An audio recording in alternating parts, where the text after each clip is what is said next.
Hello, everybody. Season 3, Episode 16. Took a week off last week. Not really by choice, but kinda. I got slammed, man. I talk about that in the podcast. Anyway, back at now. So, a few things we talk about today with all the new things coming out. So, the first thing I talk about, because the podcast is about business too, I talk about my little obsession about registering domains and how I'm using that for marketing with my business. So it's actually kind of cool. So we talk about that. Next thing we talk about is this new FHSA first home buyer savings account, the difference between that and RSP, TFSA, blah, blah, blah, blah, blah. We talk about that. Third thing, very quietly, Canadian government made some changes to this whole foreign buyers ban. It's not all kind of good, but we talk about that. Finally, I just kind of give my 2 cents on where volumes are, okay? It has been busier. For sure, people are back, but I talk about really what I've been saying for the last 6 to 8 months, okay, around what this is going to look like, what's happening, and how we've really created this supply and demand issue, okay? Without further ado, let's get at her. Welcome to the Green Effect Podcast. Finance, life, business, and everything in between. And now, your host, Stephen Green. Hello, everybody. Welcome to the Green Effect Podcast, Season 3, Episode 16. I am really sorry I did not release an episode last week. It was a little bit nuts. We saw volumes we haven't seen in a while. I'm going to talk about that shortly, but definitely spring market is here, and it's here with a vengeance. So we'll talk about that in a moment. But I did want to share something that as you guys all know, I've become a mortgage broker now, and it's very liberating, we'll say. Where obviously there's compliance and all that stuff, but I'm really able to kind of run a business, and I've been busy the last few weeks, not only with increased volumes, but also just running my business and prepping. And, it's been really exciting, to be honest with you. But the one thing I wanted to let everybody know, and I don't know if this is me being entrepreneurial or just a bit of a nerd, but I don't know, I guess both are kind of compliments. I've been spending time on GoDaddy, where I'm going in and I'm I'm registering these domain names, these kind of cool domain names. And it's been really neat because I'll give an example. So again, as a mortgage agent now, I'm able to have my own app, my own personalized Stephen Green app. And the website they give you is like cma.ca/Stephen-Green. It's a little bit complicated, so I needed something kind of flashy. So believe it or not, I have registered greeninyourpocket.ca. So I would encourage you to go to greeninyourpocket.ca, download my app. You get the pro version of it, register, because that's what you got to do to be cool, and you can do it that way. Other domains I registered in the last few weeks. To go right to our website, lendmemoney.ca. How did someone not have that one? Help me, walk me through that. Lendmemoney.ca is mine. It brings you right to our website. Another one, as you guys know, I'm doing webinars, and I've got one, shameless plug, I have one this Wednesday coming up. Greenwebinars.ca. Come on, man. How much cooler can you actually get? All right. Now, the final one's interesting because I learned this from an agent. Oh, man, we're going probably back 8-9 years ago. But he said he registered the domain for his phone numbers. So I did that. And so this one, I'm sure you probably have heard of Linktree. So that's where, if you're on Instagram, you'll definitely know Linktree, because a lot of creators will put that in their bio, and it brings them to their complete link of items, right? Everything that belongs to them, it's all in there. So what I did, I took the domain from a few years ago that I had, And I had 519-500-1789.com, which is my phone number. And I basically redirected that domain to my link tree. So, when I'm kind of sitting around with people and they're like, "Hey man, what's your social media handle?" If my daughter's listening to this, she's going to throw up, but hey, what's your number? What's this? What's that? I'm going to be like 519-500-1789.com. So, listen, on this podcast, yeah, we talk about the economy and stuff. We talk about business as well, and I think neat little things like that, it resonates and sticks with people. When I'm in meetings and I'm presenting and people are like, "Man, what's the website for your to download your app?" Greeninyourpocket.ca. I was messaged, not a word of lie. It's Sunday, April 2nd, okay? I was messaged twice today by realtors. And they're like, "Hey, I want to give my client your app." No problem, man. Greeninyourpocket.ca. Right? And what's your website? Instead of saying thefinancialcollective.ca, lendmemoney.ca. Come on. How much better does it get, right? Anyway, listen, if you're in business, I would encourage you. It's not expensive. You get like, I think you can register 5 years for $70 or something like that. Take a look. You don't have to use GoDaddy, and believe me, I'm not getting paid to advertise GoDaddy at all. But I mean, you can go to any real website registration service and give it a try. It's actually pretty cool. Okay, let's get into what I actually really want to talk about, other than my complete self promotion for the last 5 minutes. So, again, I didn't have a show last week, but it's been a busy couple of weeks, and there's been no shortage of information out there and stuff that we can talk about and give updates on. First and foremost, let's talk about the federal budget. Okay, so that came out. Honestly, there was nothing in that budget that sets my world on fire, and nothing really is going to change. Okay, usual liberal government spending, no big deal there. However, there was one thing that was kind of interesting, and I want to talk about it because they talked about how they're going to deal with affordability and housing. Really, not a whole heck of a lot. But the one thing that came out is a first home savings account. Okay, now I want to explain this. I've been asked about this a lot. Okay, so there's a few different savings vehicles out there that are relative to first time home buyers. Okay. So the first one, and this is for everybody, it's not really specific to first time home buyers, but there's a tax free savings account. Really simple. Put money in, the money you make on it is tax free. Okay. There's limits how much you can put in per year. They're really low, but whatever. It's something that you don't have to pay tax on the income that you make. Okay. Then there's the retirement savings plan. So the retirement savings plan, it is what it is. It's a retirement savings plan. So you put money into the plan, and let's say you put in. I'll give an example. Let's say you make $50,000 a year, okay, and you put in. You contribute to your RSP $5,000. By putting in $5,000, you have reduced your taxable income by $5,000. So if you paid tax on $50,000 income tax, now you only have to pay income tax on $45,000, which technically you should get a refund if you paid income tax based on 50. Okay? And the refund is because you're only being taxed on 45 because you reduced it by 5,000. Now, for first-time home buyers, a very common strategy is to put your money into an RSP, get a bit of a tax refund, and if you want to use that money in your RSP towards your down payment or closing costs on your first home, you can actually withdraw that money from your RSP, still tax-free, as long as you pay it back over 15 years, over the next 15 years. Okay, so it's not always the best way to do it. I'll be honest with you. It's a great vehicle for sure. You get a bit of a tax refund. Fantastic. Okay. But you still have to pay it back, right? After 15 years. And that's fair enough. It's, again, just another vehicle. Okay.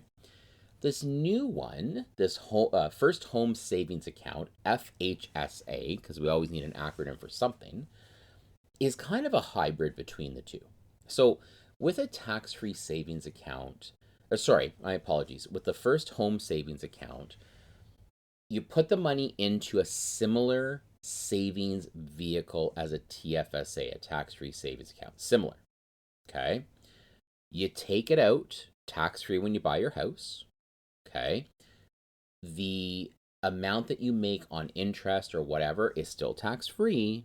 Okay. The only difference is where it's a hybrid, similar to an RSP, the amount you contribute towards it is also tax deductible, but you don't have to pay it back.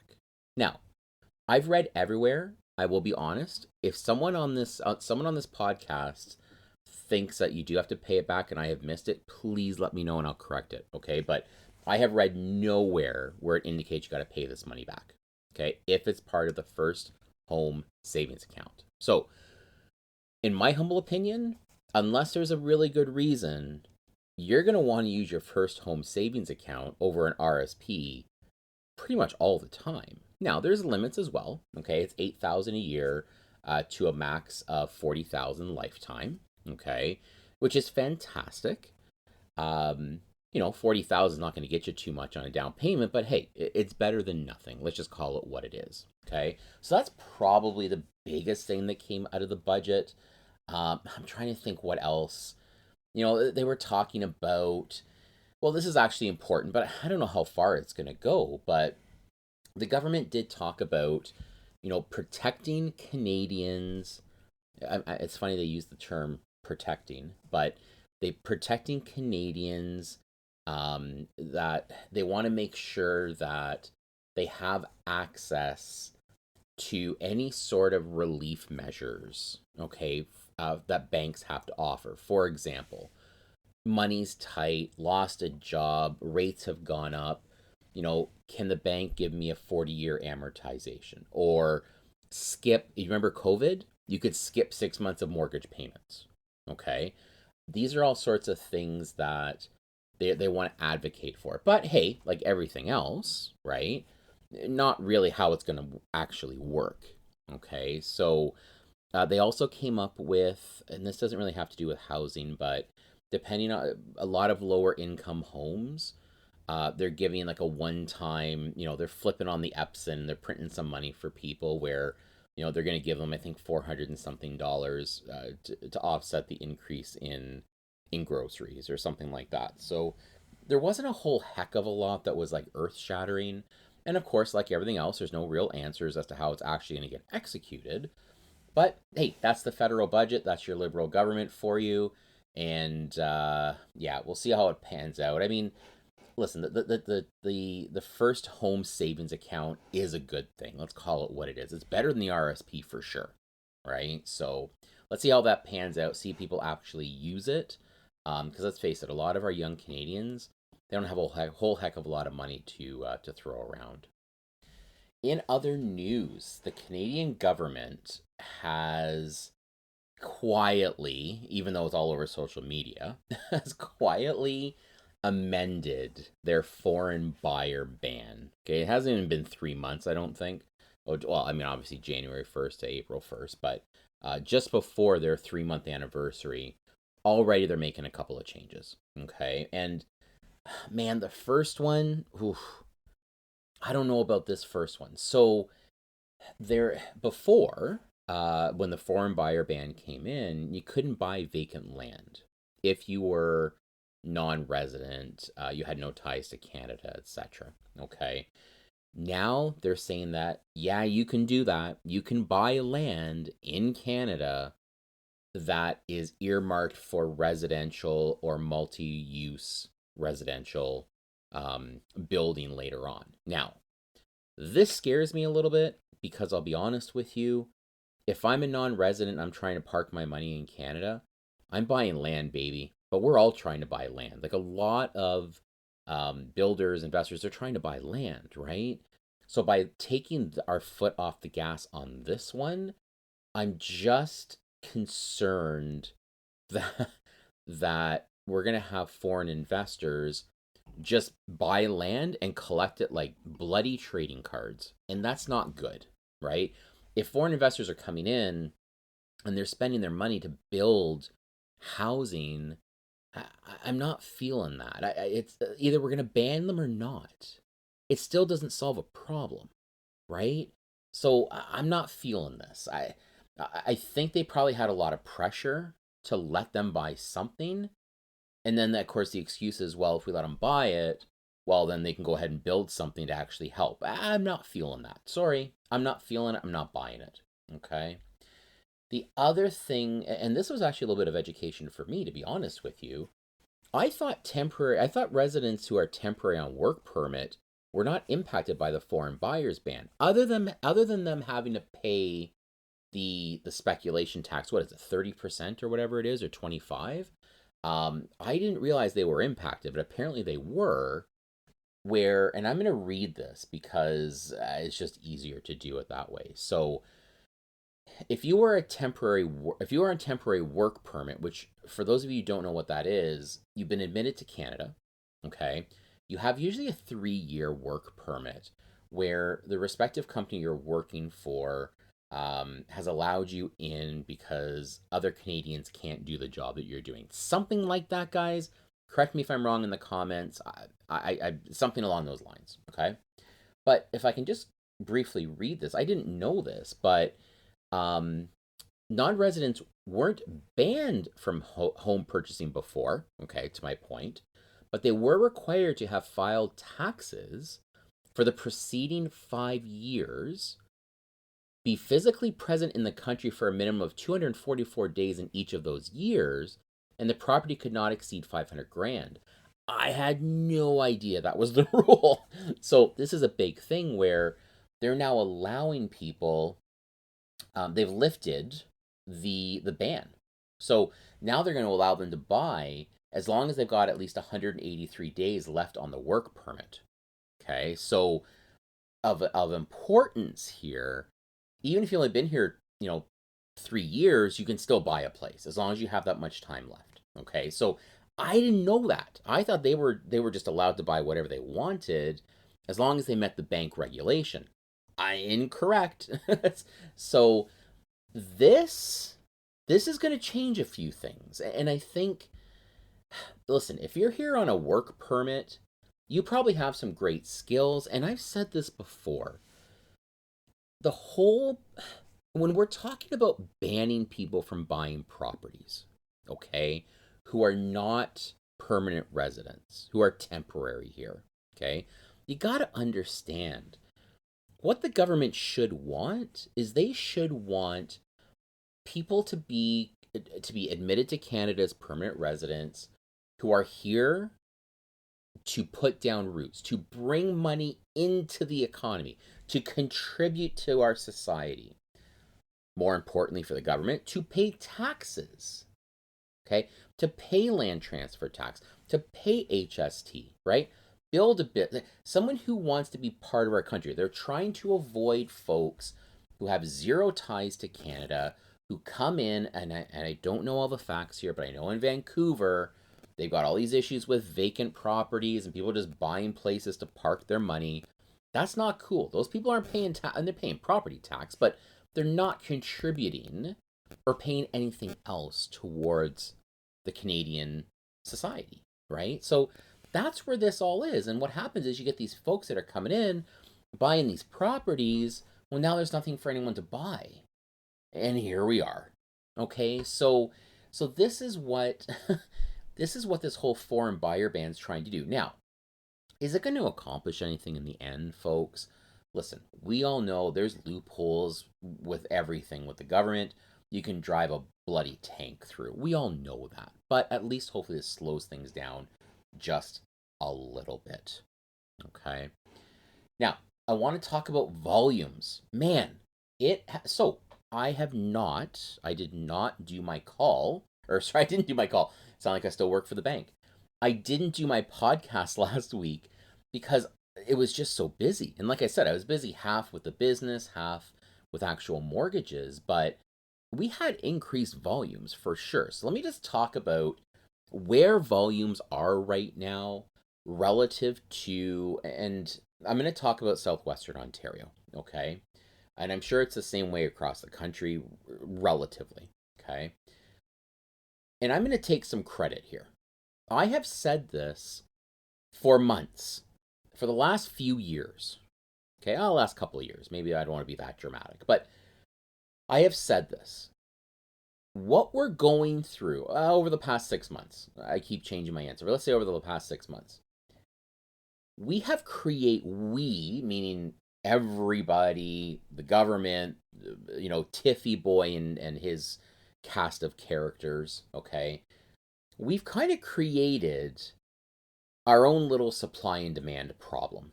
Let me explain. The last few months, nobody is selling, some by choice, some probably because they might be underwater on their house. Okay, that means that their mortgage is bigger than the value of the home. No one's selling, nobody's buying. Either they can't afford it or there's nothing out there to buy anyway. Okay, and the last and really important part is we got builders not building anymore. Guys, I saw a TikTok video, because where else do you get your education from? I saw a TikTok video today of like a bloody party going on. Hundreds of people at a Green Park release. I want to say it was in Brampton. Okay. No one's building. So when they release something, you've got all this excitement and people have to, FOMO just goes off the charts. So we've been in a place for the last 6 to 8 months, really, but maybe probably more than that, where no one's selling, no one's buying, no one's building. Well, guess what? All the people who wanted to buy, now they're kind of coming out of the woodwork. Rates have come down.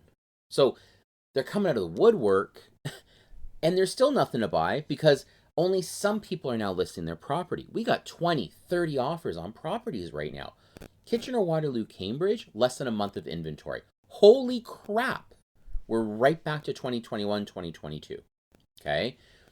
Just down the road in London, we've seen their months of it, and we're going to see the stats in the next day or so. We've seen their months of inventory on the decline. They're going to multiples. Not 20, 30, but we're seeing 4, 5, 6. Certain price points, you can't even keep it on the shelves. So what's happening right now is all of this time of us not doing anything, those three main things, are now coming to head, and we find ourselves in the exact same damn situation. So we got to get some balance. How do we get some balance? That's a great question. I don't really know. I think we got to clean out the backlog. We had this a few years ago, I think in 2017, when just volumes dropped. And then we had the next year of dealing with just backlog of people, right?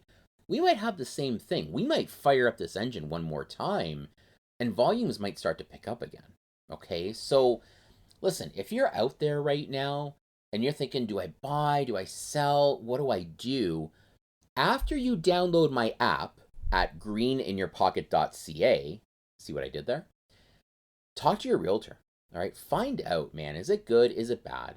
If you're thinking of buying, again, after you download my app, reach out, right? Because whoever your mortgage professional is, me or whoever it is, make sure that you're getting planned out. Can I buy now? 2 months, 3 months, 6 months? What do I need to do to buy a house? Okay. If you're thinking, go have a look and just see what the options are for you. Because, my friends, this could fire up fast because we're seeing it already. This morning, I had to squeeze a client in at 9 a.m. on a Sunday. I'm pretty sure they were getting their kids ready to go to church, and I was telling them how much they could afford. Okay, so it's definitely firing up. It's exactly what we're seeing in the market right now. All right, let's call it an episode there. One thing before you go, though, okay? I'm recording this on a Sunday. We're going to release this tonight. Make sure, friends, family, people you love and adore, make sure you let them know about our first-time homebuyer webinar coming up on Wednesday, okay? I have affectionately called it Property Virgins. I'm pretty sure anybody under the age of 30 is not going to know what the hell I'm talking about and why I'm using the term virgin during a a webinar, but if you're over 30, you might remember. So regardless, as I said at the beginning of this podcast, greenwebinars.ca. All right, get in there, register, share with your friends, family, and people you love and adore, and make sure you attend, because it's not just, hey, what a mortgage, a little bit what a mortgage is, but we also go into credit. And are you emotionally ready? What about your real estate team? Stuff like that. Okay? Thanks for listening, everybody. Remember, 5 stars, love me, like me, follow me, adore me, whatever. And until next time, talk to you soon. Thank you for listening to the Green Effect Podcast. Subscribe to this podcast on iTunes or Google Play so you catch the next episode. And don't forget to leave a review. Much appreciated.